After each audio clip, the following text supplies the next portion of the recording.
En un pequeño pueblo, rodeado de imponentes montañas, vivía Elías, un joven humilde y trabajador con un único y gran sueño: casarse con María Fernanda. Ella era la muchacha que había amado desde que eran apenas unos niños. María Fernanda era ese tipo de mujer que irradia luz, buena, noble, tierna y con un corazón que simplemente no entendía de maldad. Elías no tenía dinero, es cierto, pero poseía algo mucho más valioso: un alma limpia y un amor tan grande que parecía capaz de mover montañas. Ella también lo amaba profundamente. Juntos, soñaban con una pequeña casa cerca del río, donde podrían criar a sus hijos, sembrar su propio campo y vivir en paz, convirtiéndose en esa pareja que todos en el pueblo admiraban. Pero había una sombra en su historia de amor, una persona que nunca aprobó esta relación: Doña Matilde, la madre de María Fernanda. Era una mujer orgullosa, fría y obsesionada con las apariencias, que consideraba que su hija merecía un hombre de dinero, no un pobre obrero. El amor puro que veía en ellos no hacía más que enfurecerla. Y así, mientras Elías trabajaba día y noche, ahorrando cada centavo para poder comenzar una vida juntos, el destino, silencioso y cruel, preparaba el golpe que los separaría para siempre. Una noche, cuando Elías regresaba a casa, después de una larga jornada en el campo, escuchó gritos cerca de la plaza. Al acercarse, vio a un hombre forcejeando con una anciana para robarle sus compras. Sin pensarlo dos veces, Elías corrió a ayudarla. Lo que no podía imaginar era que aquel ladrón era el hijo de un político corrupto, un joven peligroso que se creía por encima de la ley, protegido por la influencia de su padre. Durante el forcejeo, el ladrón cayó y se golpeó la cabeza fuertemente. En medio de la confusión, alguien gritó: «¡Elías lo atacó! ¡Él lo hizo!». La policía llegó de inmediato, pero en lugar de escuchar a los testigos, se inclinó ante el poder del político. Y así, entre esposas, gritos y sin un juicio justo, Elías fue acusado falsamente de agresión y enviado a prisión. María Fernanda lloró desconsolada. Gritó su inocencia. Trató de defenderlo por todos los medios, pero nadie la escuchó. Doña Matilde, viendo su oportunidad, aprovechó ese momento de máxima vulnerabilidad. Con una frialdad que helaba la sangre, le dijo a su hija: «¿Lo ves? Un hombre que termina en la cárcel no es adecuado para ti. Eso es lo que pasa cuando te juntas con gente pobre». María Fernanda se derrumbó por completo. No solo estaba perdiendo al amor de su vida, sino que sentía cómo el mundo entero lo condenaba sin razón. En prisión, Elías vivió los peores días de su existencia. Era injusto, doloroso y cruel despertar cada mañana sabiendo que el amor de su vida estaba afuera, sufriendo por él. Pero jamás la culpó. Ni por un segundo dejó de amarla. Para sobrevivir a ese infierno, se aferró a una promesa que se repetía a sí mismo: «Volveré. No importa cuánto tarde, pero volveré». Mientras tanto, afuera, la madre de María Fernanda tejía sus planes con malicia. Había un hombre rico que deseaba casarse con su hija, don Mauricio Gálvez, un hacendado poderoso, serio y bastante mayor que ella. María Fernanda se negó una y otra vez, aferrándose al recuerdo de Elías. Pero Matilde la presionó sin piedad, usando amenazas, culpas y manipulaciones emocionales. «Tu padre está enfermo, necesitamos el dinero», le decía. «Tu familia depende de ti. Ese preso no volverá jamás. Si no te casas con Mauricio, nos hundiremos todos». Rota por dentro, hundida en un dolor profundo y sin fuerzas para seguir luchando contra su propia madre, María Fernanda finalmente aceptó. Y así, con lágrimas escondidas bajo un velo blanco, se casó sin amor. El día de la boda, mientras todos los invitados aplaudían, ella sintió que un pedazo de su alma moría para siempre. Y en una celda fría y lejana, Elías sintió un angustioso dolor en el pecho, como si una extraña fuerza en el universo le avisara que su corazón acababa de perder algo irreemplazable.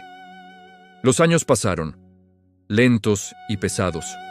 Finalmente, Elías logró demostrar su inocencia gracias a un nuevo abogado que, al descubrir serias irregularidades en el caso, decidió tomarlo. El verdadero ladrón confesó su crimen. El político corrupto cayó en desgracia. La justicia, aunque tardía, por fin llegó. Pero ya era demasiado tarde para recuperar el tiempo perdido. Al salir de prisión, Elías ya no era el joven humilde y soñador que una vez fue. La injusticia lo había cambiado, lo había hecho más fuerte. Se había jurado a sí mismo que nadie volvería a pisotearlo. Se fue lejos del pueblo, trabajó sin descanso, aprendió sobre negocios, inversiones y comercio. Con el tiempo y un esfuerzo sobrehumano, se hizo rico, poderoso y respetado. Pero su corazón seguía atado al recuerdo imborrable de ella. Un día sintió que debía regresar, y al volver al pueblo, lo que vio lo dejó con una herida profunda en el alma. María Fernanda ahora era una mujer elegante, pero sus ojos reflejaban una tristeza infinita. Vivía en una casa enorme, pero sin alegría. Estaba casada y tenía una hija pequeña. El día que ella lo vio por primera vez después de tantos años, el mundo pareció detenerse por completo. Con un hilo de voz, apenas pudo susurrar: Elías, ¿eres tú? Él tragó saliva, sintiendo cómo su alma entera temblaba. Soy yo, respondió con una voz firme que ocultaba la lucha interna contra las lágrimas. Ya estoy libre, por fin. Un silencio pesado los envolvió. Los recuerdos, los sueños perdidos, los besos que nunca se dieron. Todo volvió como un torbellino de emociones. Ella no pudo más y rompió a llorar. Perdóname, yo no quería casarme. Me obligaron. Yo te esperé, pero... Elías se acercó lentamente y le tomó las manos con delicadeza. No tienes por qué pedirme perdón. Tú no me fallaste, lo sé todo. La culpa no es tuya. Fue de tu madre, del sistema, de la vida misma. Ella lloró aún más fuerte, con un sollozo que venía desde lo más profundo de su ser. ¿Aún me quieres?, preguntó con miedo. Él cerró los ojos, sintiendo un dolor agudo. El amor que te tuve no se apagó. Pero tu vida ahora es otra. Eres madre, eres esposa. Yo no vine a destruir eso. Solo vine a verte, a saber que estás bien, y a decirte que te perdono. María Fernanda sintió que su corazón se rompía por segunda vez. Pero esta vez también sintió un inmenso alivio. El alivio de saber que él no la odiaba, que su amor había sido real y puro hasta el final.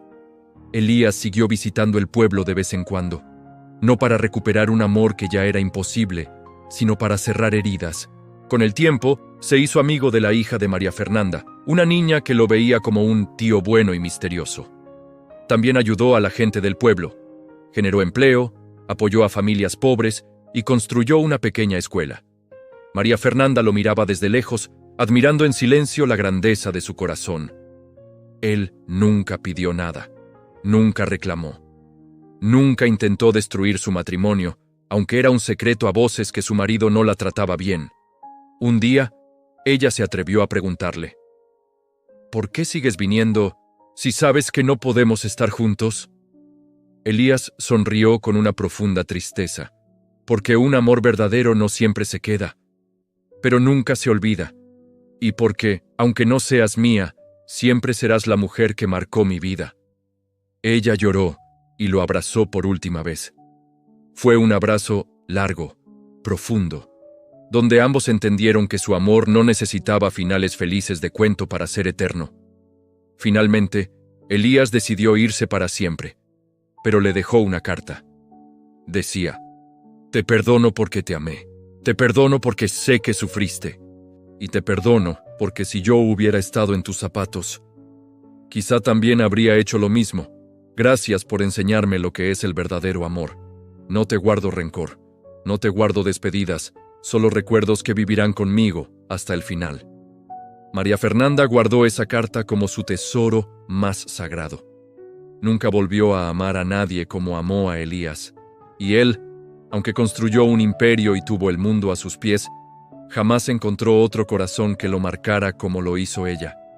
porque hay amores que no nacen para quedarse, sino para enseñarnos que el corazón, incluso roto, puede seguir amando para siempre.